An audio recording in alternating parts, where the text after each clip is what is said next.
예전에 한창 우리 한국교회에 부흥회, 말씀 사경회, 혹은 부흥성회, 우리 고신교단을 중심으로 한 보수적인 신앙을 가진 교회나 교단에서는 부흥성회라는 말은 잘 쓰지 않습니다.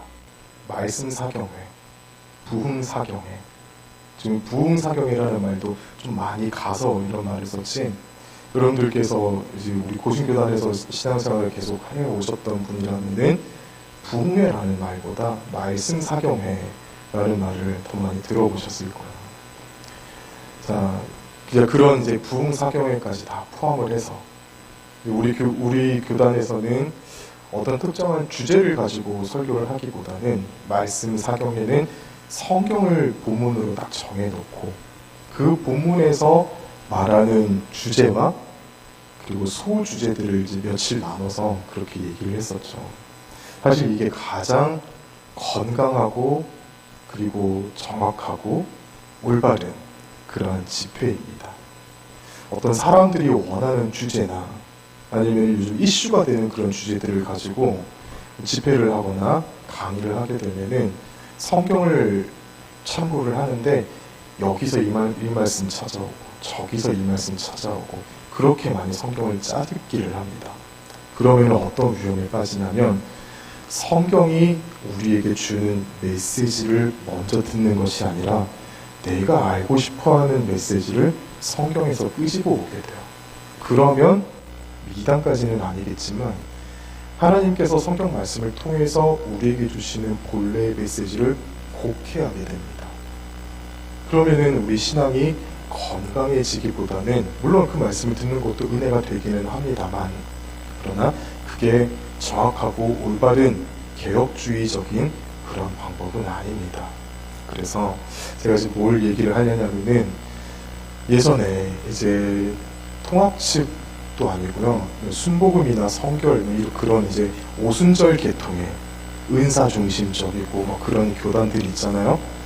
뭐 그런 교단들은 비난하거나 비판하는 건 아닌데 뉘앙스는 좀 그렇습니다만 부흥성회 이런 말을 많이 썼었죠.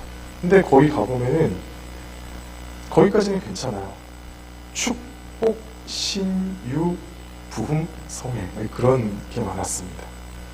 가서 이제 복 받고 싶어가지고 다들 그 시절에는 지금보다는 한 30년 보통 다 그 전이니까 그때까지만 해도 우리 교회 안의 성도들이 지금도 그렇습니다만은 다 경제적인 여유를 누리고 살던 집들이 거의 없었잖아요. 다 가난했고 다들 자녀들 키우느라 정신없고 막 그러잖아요.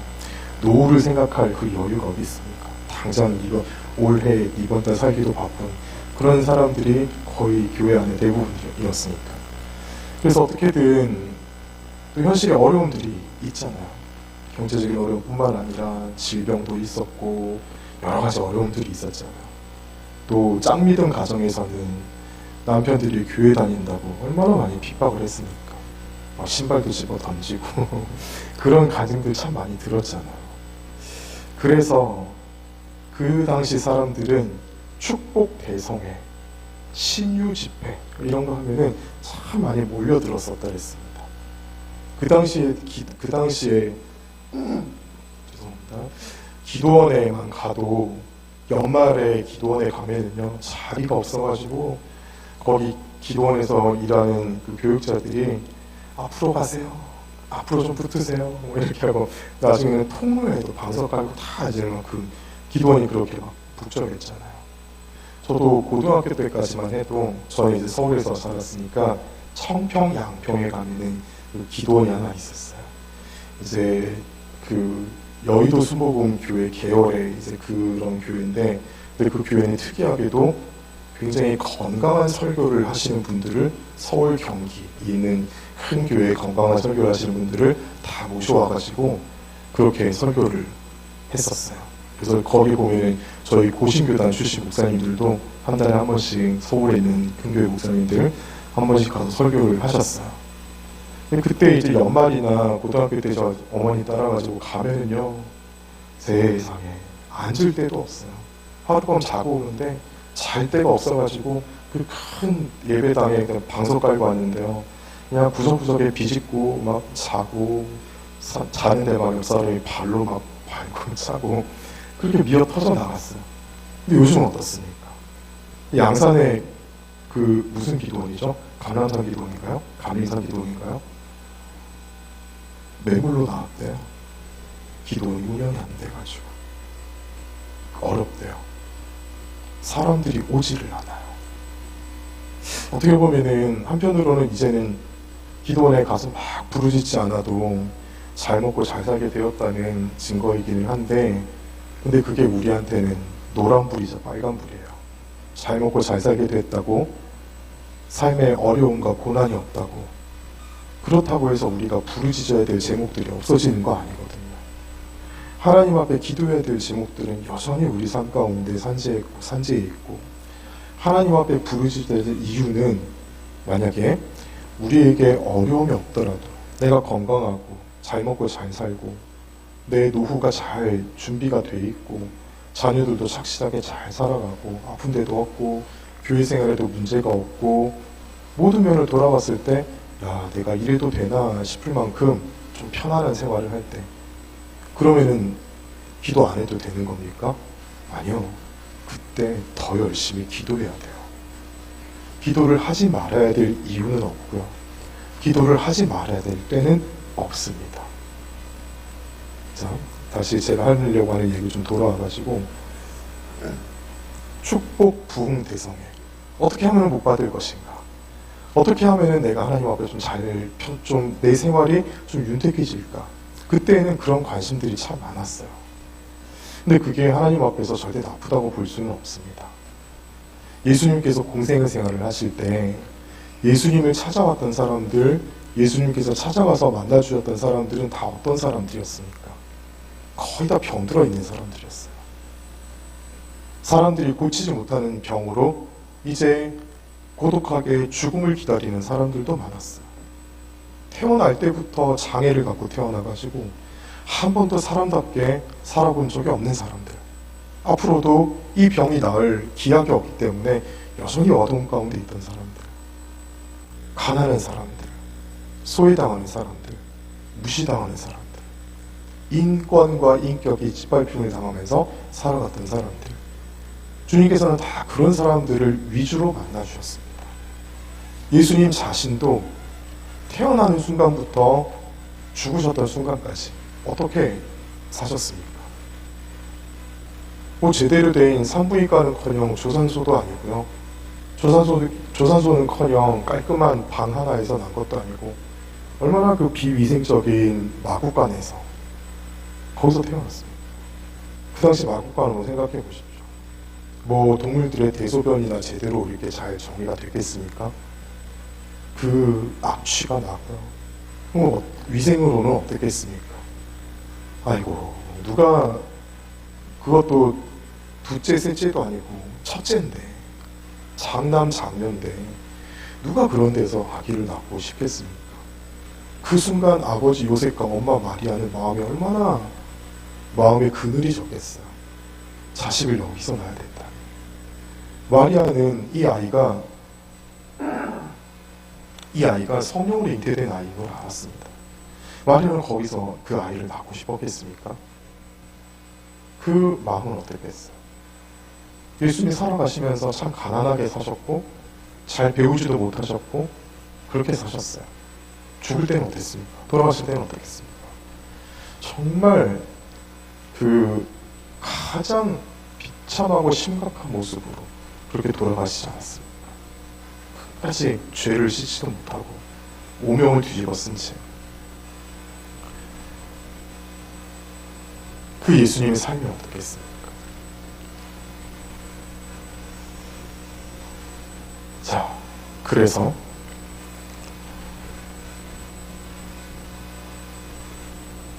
예수님을 찾아왔던 사람들도 그랬고 예수님도 그렇게 사셨습니다. 그래서 우리가 처음에 예수님을 만날 때 주님, 나 좀 고쳐주세요. 나의 어려움을 좀 해결해 주세요. 그게 절대로 나쁜 게 아니에요.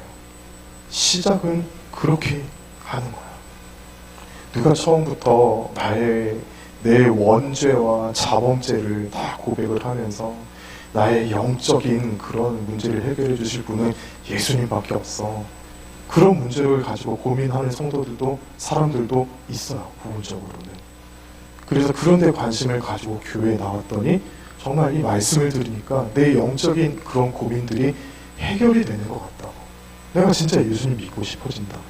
그렇게 은혜를 처음부터 가지고 오는 사람들도 있습니다. 근데 모두가 그렇지 않거든요. 거의 대부분의 사람들이 예수 믿으면 병 고침 받는다더라. 예수 믿으면 복 받는다더라. 예수 믿으면 가난하게 이제 더 이상 안 살아도 된다더라. 그렇게 예수님 찾아옵니다. 시작은 그렇게 하는 거예요. 자, 그런데 우리가 부흥성회를 하면서 이런 주제로 부흥성회를 하는 거는 단 한 번도 찾아보지 못했어요. 어떻게 하면 고난을 잘 받을 수 있을까? 어떻게 하면은, 이건 좀 과장된 문장이긴 합니다만, 어떻게 하면 고난을 더 많이 받을 수 있을까? 어떻게 하면 고난을 제대로 받을 수 있을까? 여러분, 그런 집회 있다면은 가고 싶으십니까? 가고 싶지 않으십니까? 영적으로 굉장히 성숙한 사람들은 그래, 진짜 우리 삶에 이게 있어야 돼. 맨날 감언 이설만 늘어놓고 어려운 얘기는 하나도 안 하고 이게 진짜 집회지. 사실 그게 맞는 생각이거든요. 근데 대부분의 사람들은 어떻습니까? 고난을 제대로 맞는 방법, 고난을 제대로 당하는 방법, 더 많은 고난을 받는 방법, 그런 주제로 부흥성회가 열린다고 생각해 봅시다. 텅텅 빌걸요. 그 교회나 기도원에는 다시 가려고 하지 않을 겁니다. 자, 그런데 예수님을 제대로 믿으면 고난이 많이 옵니까? 아니면 고난이 오다가 비껴갑니까? 예수님 제대로 믿으면요, 고난이 더 많이 올 확률이 높습니다. 왜입니까? 오늘 예수님께서 그렇게 말씀하셨어요. 너희들보다 세상이 나를 먼저 미워했다는 겁니다.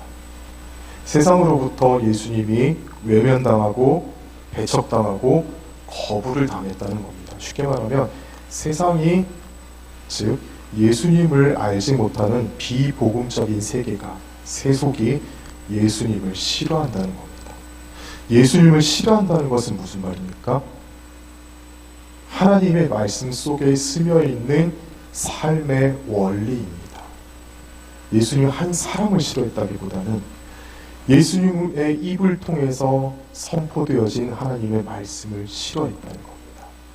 그리고요, 우리한테는 더 구체적으로 예수님 믿는 사람답게 살아가는 것을 세상이 멸시하고 증오하고 비박한다는 겁니다.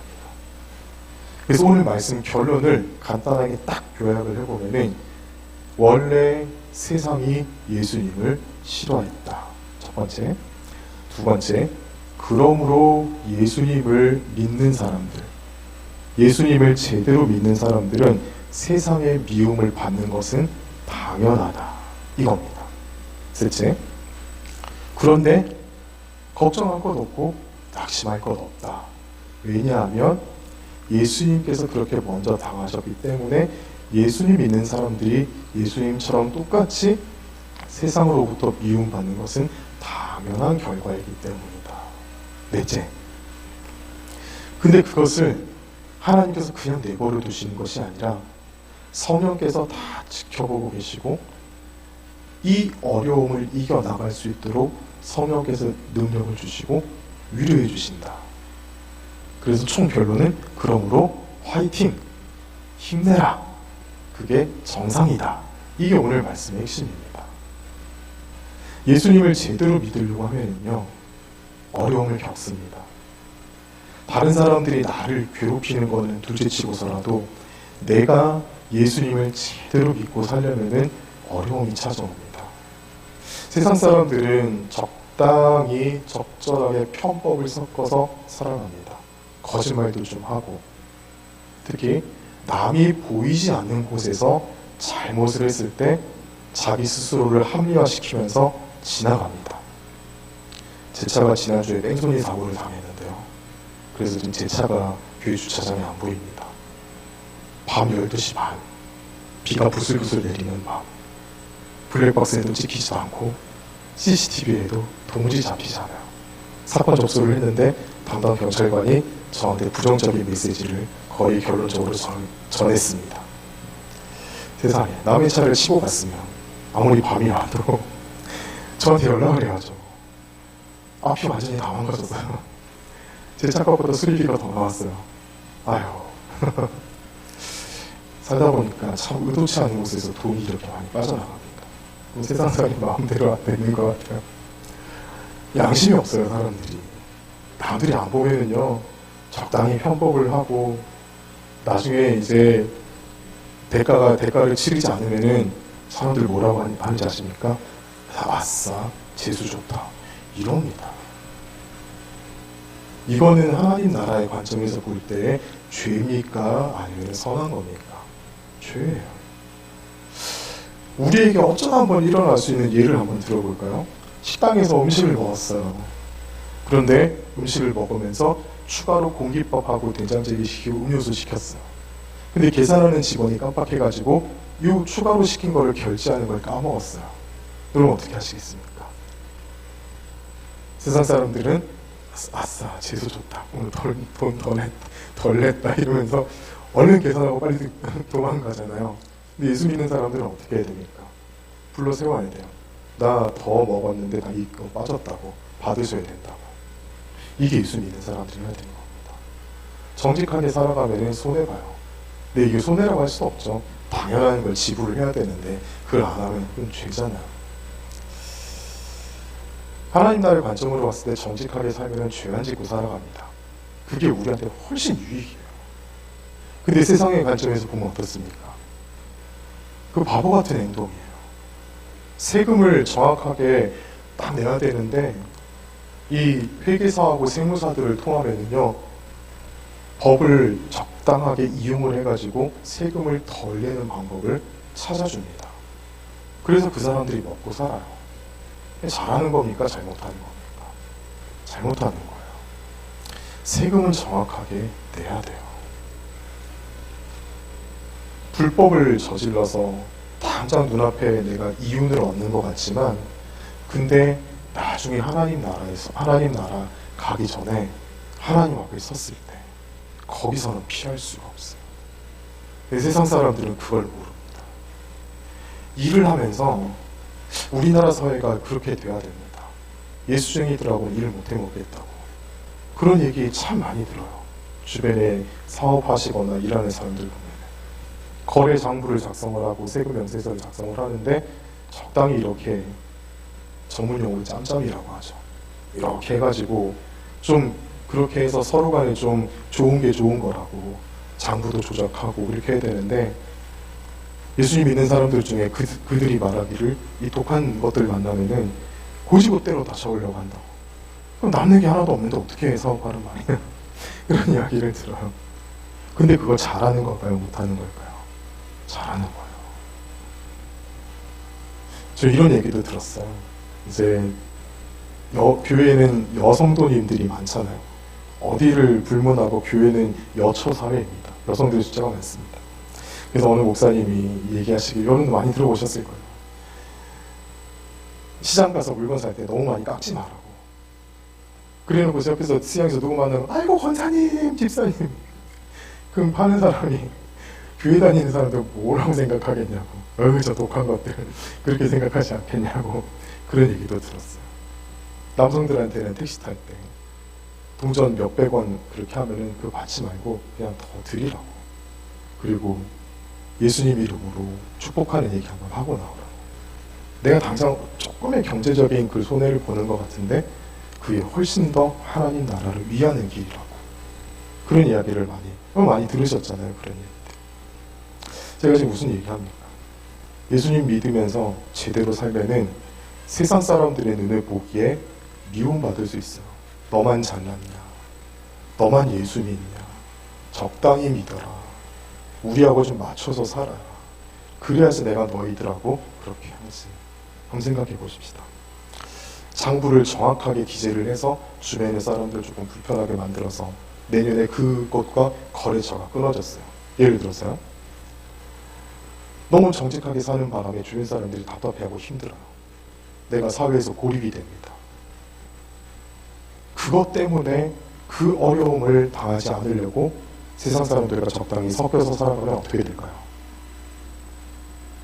수명 오래 못 갑니다. 당장 오늘, 올해, 내년은 넘어가는 것 같지만 하나님께서 안 기뻐하세요. 중요한 거는요, 당장 내 눈앞에 좀 어려움이 있더라도 하나님께서 기뻐하시는 것을 하는 겁니다. 제가 이제 목숨을 좀 내놓고 이빠른 소리를 좀 하려고 합니다. 중고등부 아이들 주일날 학원 보내면 안 돼요. 중고등부 아이들은 주일날 공부시키면 안 돼요. 왠지 아십니까? 그들에게 있어서 공부하는 게 그들의 직업이기 때문입니다. 해야 될 일이기 때문입니다. 너희는 힘써 제7일 동안 너희 모든 일을 행할 것이나 제7일은 너희 하나님 여호와의 안식일이지 아무 일도 하지 말라고 했습니다. 학생들의 일은 공부하는 겁니다.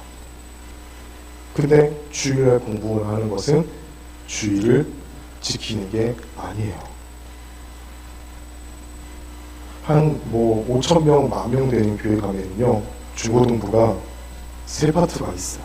똑같은 고등부인데 고등 1부, 고등 2부, 고등 3부. 시간과 장소가 달라요. 모이는 시간. 왜 그런지 아십니까? 학원 가야 될 아이들은 아침 일찍 와서 예배 드리고 학원 가라고. 그 교회를 비판할 수는 없겠지만 아쉬운 현실이에요. 할머님들 계시고 부모님들 계시는 줄 압니다. 근데요, 우리 아이들 어렸을 때부터 주일 성수 제대로 하는 거 가르쳐야 돼요. 어려서부터 이거 무너져 버리면 나중에 안 돼요.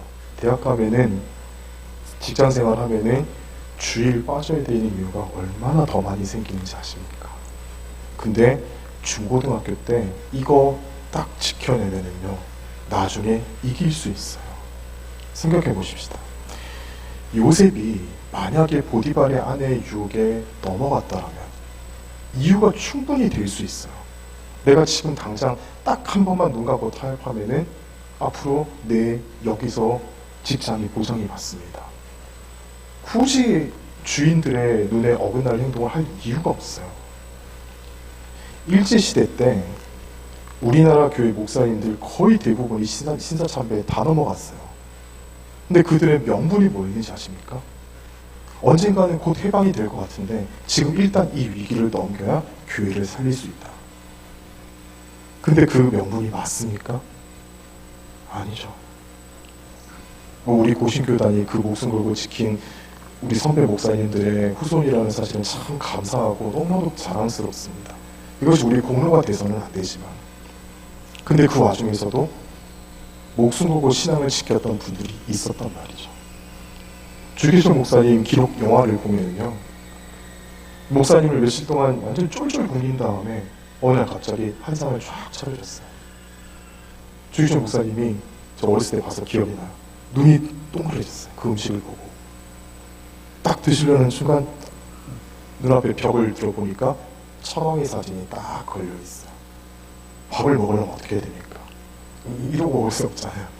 고개를 숙이고 먹어야 되는데 자연히 천왕을 향해서 고개를 숙이게 되는 거예요. 순간 주기철 목사님 밥상을 발로 팍 차서 엎어버렸습니다.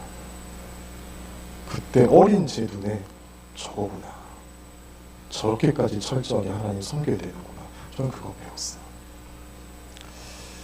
세상과 타협하면 당장은 뭔가 될 것 같지만 이런 논리로 얘기할 수 있죠. 일단은 공부해서 좋은 대학 간 다음에 그 다음에 생각하자. 친구들 진도 나가는 거 따라잡아야 되지 않겠나. 하나님 보시기엔 어떨까요? 만약에 주일날 공부 안 하고 주일날 학원을 안 가서 성적이 좀 떨어진다 합시다. 근데 주일은 철저하게 지켰어요. 인생은 마라톤이에요.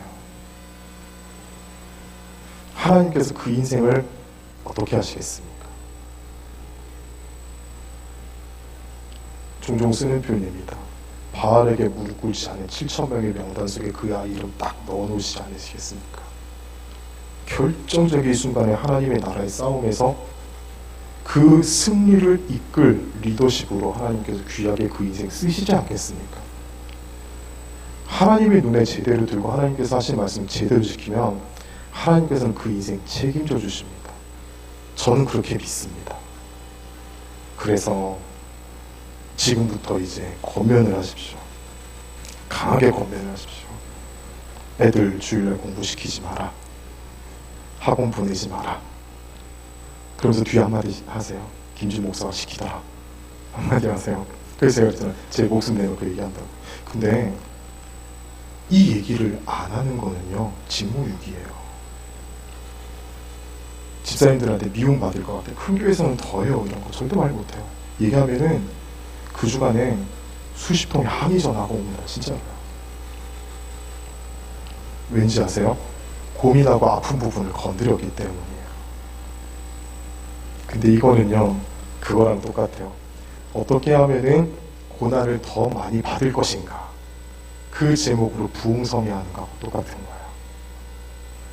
한국교회 안에 이 부흥성회가 있어야 돼요. 우리가 어떻게 하면 고난을 더 많이 받을 것인가, 어떻게 하면 고난을 제대로 받을 것인가. 왜인지 아십니까? 고난을 당한다는 것은 예수님 제대로 믿는다는 증거거든요. 그런 사람들에게 주님께서 오늘 위로의 말씀을 주십니다. 성령께서 너희들의 증인이 되실 것이다. 성령께서 너희의 증거가 되실 것이다. 언제입니까? 이 땅을 살면서는 고난 당할 수 있어요. 그 고난이 길어질 수 있어요. 그런데 하나님 앞에 섰을 때 성령께서 옆에 서서 하나님 보셨죠?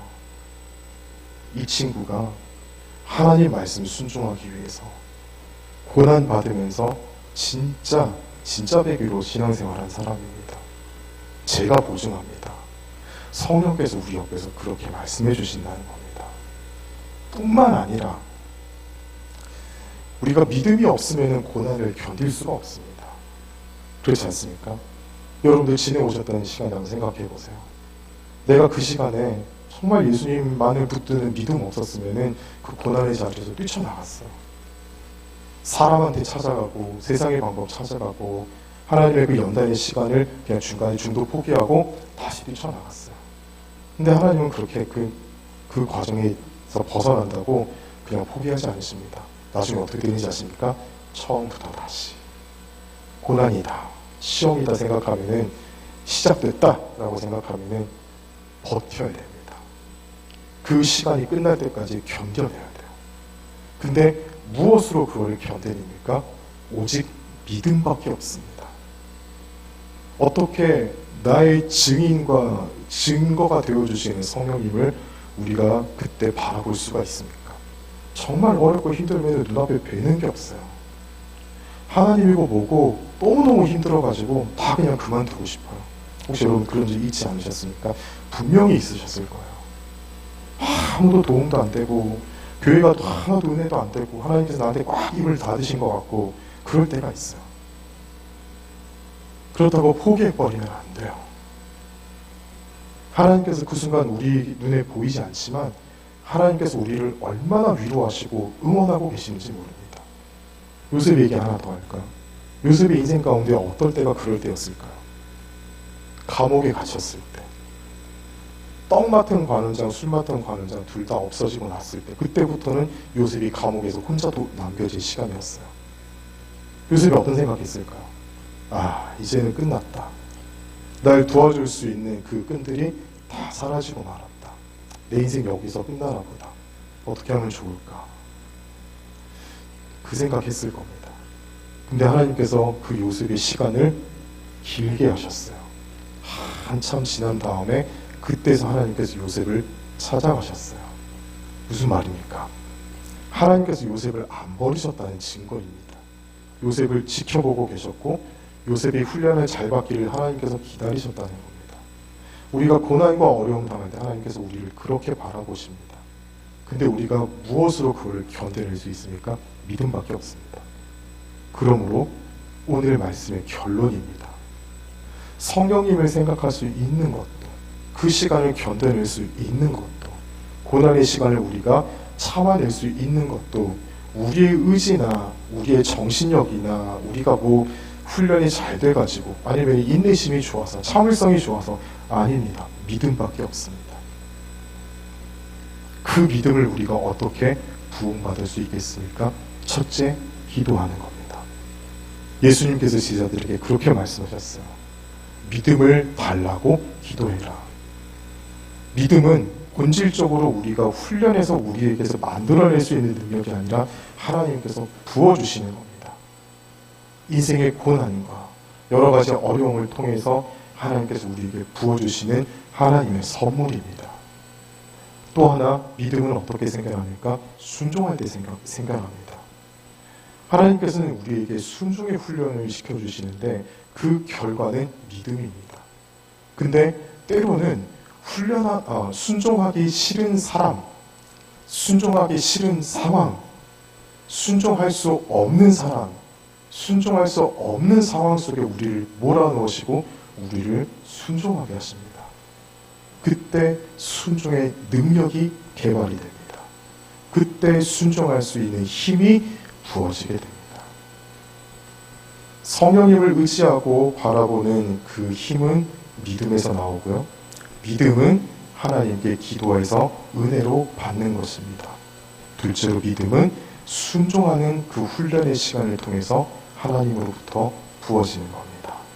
그러므로 우리가 믿음을 잘 가지기 위해서 하나님께 정말로 많이 기도하시고 내가 잘 순종하는 사람 될 수 있도록 하나님 나를 순종해야 될 상황에 내 눈이 번쩍 띄어져 가지고 그 상황을 분별할 수 있는 영안을 열어주시고 순종하기 싫은 마음이, 순종할 수 없는 마음이 내 속에서 일어날 때 하나님 나를 쳐서 굴복시켜 주셔서 순종하게 하여 주시옵소서. 순종이 안 되면 복종이라도 해야 돼요. 순종은 내 몸과 마음이 동시에 움직이는 거고요. 복종은 내 마음은 움직이지 않는데 일단 몸을 움직이는 겁니다. 복종하게 되면 순종하는 마음이 따라와요. 그 자리에까지 나아가시는 우리 모두가 되시기를 축복합니다. 결론적으로 오늘 이야기는 참 우리 이 시대를 살아가는 어느 시대를 막론하고 성도들이 별로 특히 좋아하지 않는 얘기예요. 고난을 받아야 된다는 겁니다. 그게 제대로 예수님 믿는 거라는 겁니다. 예수 믿으면 잘 되고 행복하다, 축복받는다, 맞습니다만은 그게 전부 다는 아니에요. 퍼센테이지로 봤을 때 그거는 진짜 마지막 순간에 하나님 나라 갔을 때 받는 게 진짜 100%고요. 이 땅을 살면서는 60%, 70% 아니면 그 이상 오히려 더 고난의 시간이 더 많을 수 있어요. 그런데 그 시간이 우리에게는 유익이라는 겁니다. 시편 기자가 이렇게 말하지 않습니까? 고난을 당하는 것이 내게 유익이라. 고난을 당함으로 뭘 배웠다고요? 주의 율례를 배우게 되었다. 하나님이 누군지, 하나님께서 어떻게 일하시는지를 알게 됐다는 겁니다. 우리 인생 가운데 주는 이렇게 좋은 선물이 어디 있습니까? 하나님을 받는 거예요. 하나님이 나에게 부어지는 겁니다. 근데 그것은 고난을 통해서입니다. 예수님 제대로 믿으면 고난 받습니다. 자, 우리 인생 살아가시면서 이제부터 혹시라도 지금까지 우리 삶 가운데 고난이 남아있다 할지라도 그것에 대해서 예수님의 눈으로 다시 한번 바라보시고 거기에 대해서 감사하는 마음을 좀 먼저 가지시고 이 고난 믿음으로 잘 이겨낼 수 있도록 하나님께서 날 보실 때 너 진짜 잘한다, 너 진짜 우등생이구나, 너 진짜 모범생이구나 라는 칭찬 받을 수 있도록 오직 순종하고 오직 은혜를 받는 내 인생 될 수 있도록 주여 나를 도와주시옵소서. 기도하시는 우리 모두가 되시기를 축복합니다. 이게 우리 믿음의 지름길 가는 겁니다. 지혜롭게 이 지름길 가시는 우리 모두가 되시기를 축복합니다. 기도하겠습니다.